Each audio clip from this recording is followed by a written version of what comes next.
Okay, when I was either about 5.5, 6 years old, we lived out in the swamps. And my dad had put the camp boat we lived in across a point. There was a big bayou, and then it went out and made two small bayous, and we were on that island. At the end of that island was a sandbar, and that's where everybody could come use the sandbar as a swimming hole, swimming pot, you know. Well, we were playing there one day. There was about 5 of us, 6 of us, whatever. It was me and my brother, and my mama's 2 little brothers, and a couple other kids from the bayou. And we're playing in the sand, the wet sand. When you stand in it and just keep moving your feet up and down, you eventually will sink. And I was almost to my knees. And what were you playing? What did they call it? They called it lob lob. It's just a wet sand, like quicksand, I guess. And why did they call it that? Well, I don't know why they called it that. Well, you said it made the sound. Yeah, because of the feet. Yeah. Your feet, as your feet did, you'd hear the sound of it, and it would. So we always called it. We played lob lob, you know. Well, the boys happened to see the alligator swimming around out in the water. So they was wise enough to just run up the hill, because you had to climb up to the dry land, and they ran home to get my dad. And him and my grandfather came with the gun, and so sure enough, the alligator wasn't 3 feet from me when they got there with the gun and shot it. And it flipped around, and my grandfather grabbed me and pulled me up out of the sand and put me on a high hill, and Daddy grabbed the alligator, and they had to drag it up the hill. It was a good-sized alligator. The boys would sit on it like you would a horse. Their feet wouldn't touch the ground each side. It was huge. It would look like it was wide as this table, and I'm sure it wasn't that wide. You know. But, yeah, we had some exciting times up in the bayou. You were raised on a... camp boat. Camp boat, yeah. Yeah. And I don't like water today because I was the one always having to be fished out of the water. Fish bait. Yeah. But it was between the camp boat and the bank. Yeah. You know, they had this, we called a stage plank. It was on the gorge of the camp boat, but yet they anchored it on the bank because they didn't want to really lose it. Yeah. But it was just sitting on the gorge of the camp boat.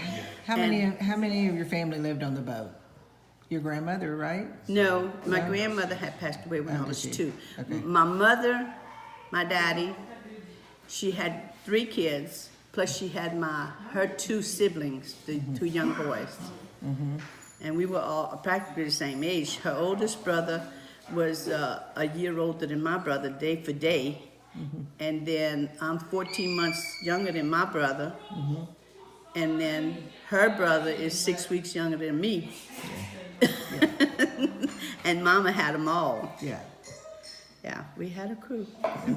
That was good times, right? Yeah. But we had all kind of people living, because this is the bayou, and you have the bank each side. Down this side, you'd have camp boats tied on, end to end. And I guess we had about 40 or 50 families that lived on both sides of the bayou, river. On the river, yeah. Yeah, Wow. all kin, some kind of way or another. Kin folks, yeah. Did y'all cook together? Sometimes they did, yeah.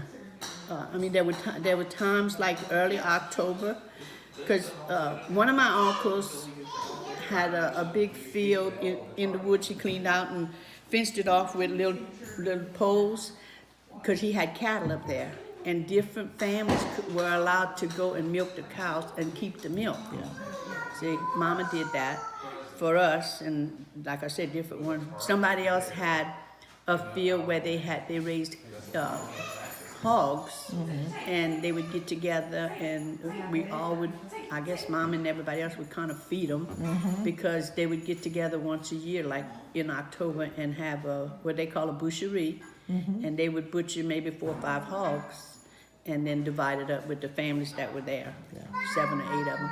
The men would get together in the summertime and tar nets, because they fished nets. Oh, yeah. But they would have to tar them. Oh. They were made out of regular cotton yarn back then, twine.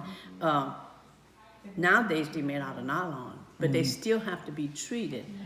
You know, but back then they had a tar vat, on part of the island across the bayou where the smoke wasn't so bad. And they would get together, a bunch of men would get together and tar their nets. There'd be a bunch of them. They'd be hanging all over the trees, dripping with tar to dry. A lot of the women, my mother, my daddy's sister, and my mama's aunt, which was my great aunt, they used to knit nets for the fishermen. What was common? I mean, being fisher and trapping. What were common meals that you guys would have? A lot of beans and rice, I can tell you. But whatever they caught and trapped, you know, or hunted, they went would go hunting, and it was squirrels and rabbits, and I didn't eat a lot. I mean, I had no choice. That's what we had. Yeah. But after I grew up, I don't want it. Yeah. I don't eat it. Ducks, chickens, you know, and like I say, the pork meat. But, Yeah. That's so interesting. Thank you. yeah.